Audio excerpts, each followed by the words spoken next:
Hello students, hope you all are doing great. I'm Achal Chaudhary, working as an assistant professor, BBA department in St. Andrews Institute of Technology and Management. So I'm back with my online lecture series of income tax. It's a lecture number 3 which we are going to start today. And previously we have started unit 3 and I have already given you two lectures on unit 3. So in previous lectures, we have covered income from capital gains and also I have shared some numericals with you. I hope you have solved those numerical. So in today's video, I will be covering income from other sources. So all the theory portion of income from other sources that will be covered in today's lecture. So in next video, I will give you some numerical portion from the same topic. So stay tuned and let us start today's lecture. Income from other sources. So as we all know that there are five heads of income under Income Tax Act. So that were income from salary, income from house property, profits and gains of business or profession, capital gains, and last is your income from other sources. So those are not charged under any heads of income, though they will be charged under the income from other sources. So it's a last head of the income. So let us understand what all are included under this head. Now you must be thinking about like what kind of income will be considered here as in other sources. What type of income you will consider like it will come under the other sources. So let's make it easy for you guys. I'm just showing you some examples that will be covered under the income from other sources. Income which are absolutely chargeable under this head like dividends. If you have received any kind of dividend, that will be considered as your income from other sources. And if there is any kind of casual income like winning from lotteries or you have win any amount from the TV shows, so that will be considered as your casual income. Or if you have received any gift which is exceeding rupees 50,000, then it will also be chargeable for the tax. If you have received any kind of share premium which is in excess of fair market value of shares, so that is also covered as an income from other sources. And if you have received any kind of income by way of interest received, you have received any kind of interest or any kind of commission, so that will be chargeable under this head. And last, in any kind of money received as an advance or otherwise in course of negotiations for transfer of a capital asset. So these all incomes will be concluded under the income from other sources and these all will be charged under this head. Next is your basis of chargeability, which is mentioned under the section 145. So how will you charge the income tax? So it mentioned like it will be chargeable on accrual or cash basis, which will depend on the method of accounting which is regularly followed by the SSE. So by way of this, we will calculate how we will going to charge the income tax. What will be the basis of chargeability? Let us understand about the casual income. What kind of income it is? So it's a winnings from lotteries, crossword puzzles, races including horse race, gambling and betting of any nature or form, card games, any game show or entertainment program. So any kind of shows which are providing you some sort of income. So that is your casual income. Basically, as the word signifies itself, it's a casual income. It's not a regular income. ऐसा नहीं है that you will receive the income from regularly कि हाँ आपको income regularly हो रही है like from your employment. So that is not your casual income. Casual is income is something like आपको कभी कभी एक बार इनकम हो गई, you are not sure that you are going to gain it again और not, but it is once happened. Like for example, you are not sure about that you will receive the lotteries again and again. Maybe you have received lottery one time in your life, हो सकता है आप दोबारा भी lottery win कर लें, but that is not sure, that is not predefined. So these kind of incomes are included here. And here game shows or entertainment program means like you all must have seen the KBC. So the income which you are receiving from the KBC show, that is also taxable. ऐसा नहीं है that you have once received the income then you are not paying it at all, कि हाँ चलो ठीक है 1 करोड़ मिल गया then अब ये 1 करोड़ मेरा है सिर्फ. No, things are not like that. You have to pay a tax on that particular income. Although it's your income, you have earned it from the entertainment program, but still you have to pay a tax on that particular income. You have studied about the what are kind of incomes are included under this head. Now the question is, what will be the tax rate for computing the tax on income from other sources? So here the tax is charged at a flat rate of 30%. So you will directly calculate the tax at that is at the rate of 30%. Students, please note down some important points, like if there is a given that income of a joker, if you are given some kind of information like this, then you will not treat it as a income from other sources, as it's a income from the profession. That is his profession, someone's profession.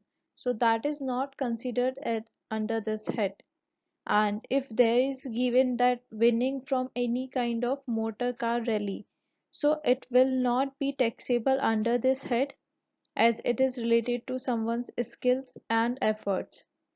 Next is your lottery held as stock in trade, so it is a profit and gains of business or profession, so it will not be taxable under this head, it will be treated as a business income. Next is your expenditure to be deducted. So here no provision is given regarding the expenditures. If you have incurred any kind of expenditure regarding earning of these incomes, so that is not deductible under this head. And deductions under section 80C and 80U, those deductions are not at all entertained under this head. So here no deductions are allowed under this income from other sources. So you will not be provided any kind of deductions here. Next is your grossing up of income. So students, sometimes what happen कि whenever you receive any kind of lottery, so what happened that they deduct the TDS from that income and after that they give you the actual income.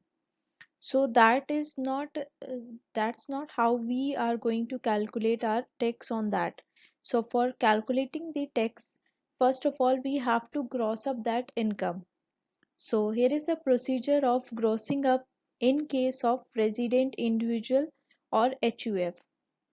So as I told you sometime in the problem, lottery income received is given rather than lottery income. So in such case, students are required to gross up the lottery income received. So lottery income received equals to lottery income earned minus tax deducted at source TDS on such income. Students, this is how you have to calculate your gross lottery income. That is, lottery income received equals to gross lottery income minus TDS, that is at the rate of 30% on gross lottery income. So suppose here I am assuming that gross lottery income received is rupees 1 lakh and TDS is 30%. So lottery income received, that is 1 lakh, equals to 70% of gross lottery income. Hence Gross lottery income equals to lottery income received is divided by 70%. So 1 lakh is divided by 70%. So the answer will be 1,43,000 approx. So here gross lottery income is your 1,43,000. So students, please note down one thing here, that TDS is not allowed in the following cases. Suppose if the amount of winning is less than rupees 10,000, then in that case TDS is not allowed. And case 2 is if in case of winning from racing other than horse race, if there is a camel race, then in that situation also there is no TDS is allowed. Family pension. What do you understand by the family pension? So here family pension means a regular monthly amount payable by a employer to a person belonging to the family of a deceased employee. For example, widow or a legal heirs of a deceased employee.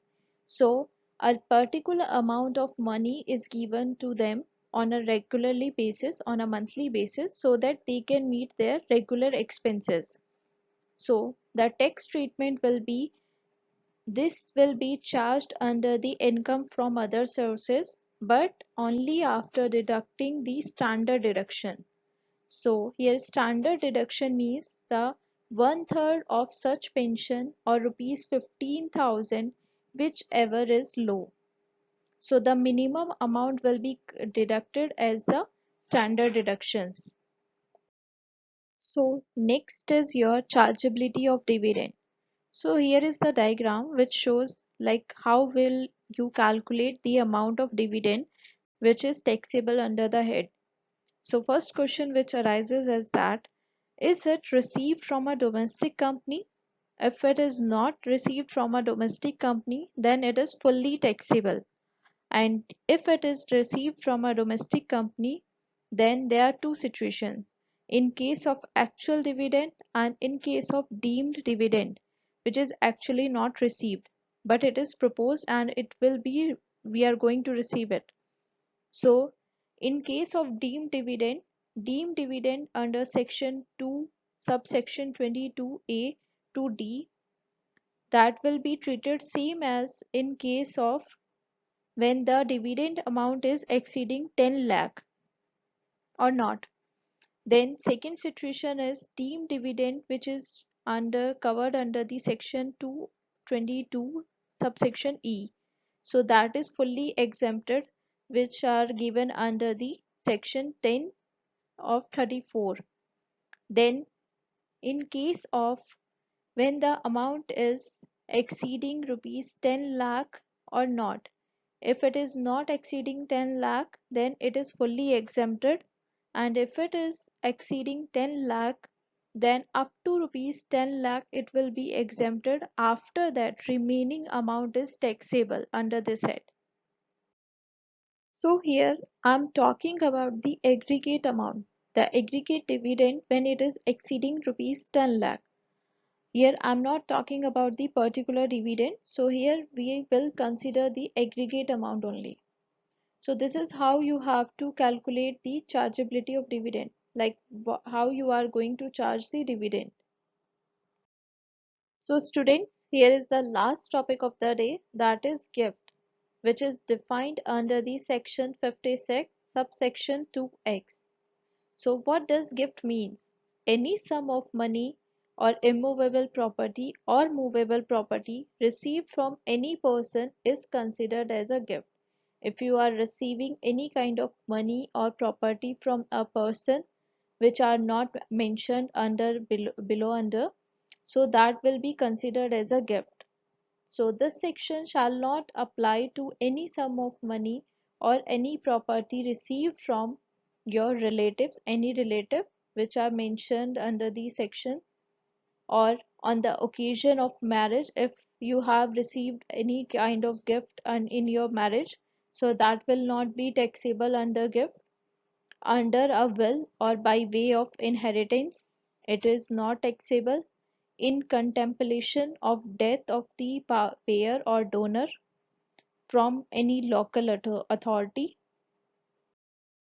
from or by any fund or foundation or university or other educational institutions or hospital or other medical institutions which are covered under section 1023C, from or by any trust or institution which are registered under section 12A or 12AA, from an individual by a trust created or established solely for the benefit of the relative of the individual, by way of distribution at the time of total or partial petition covered under section 47(1), by way of transactions in nature of amalgamation or demerger covered under the section 47, or any compensation on account of disaster. So these kind of things, these kind of gifts are not considered as a gift which will be taxable under the head. So these are not taxable under the head, or there are some specific amount of exemptions which are given for them. That's it for today's lecture. And in next video, I will be sharing numericals on income from other sources, so that you know how to calculate the income from other sources. And also I will share some unsolved numerical questions with you. So here is the question of the day, that is, give a brief about the income from other sources. You have to solve this question, and the theory content I have already given to you, so you can solve this by yourself. And if you face any kind of difficulty, do let me know. I will arrange a doubt session for you. Thank you so much, students. Stay tuned for more videos.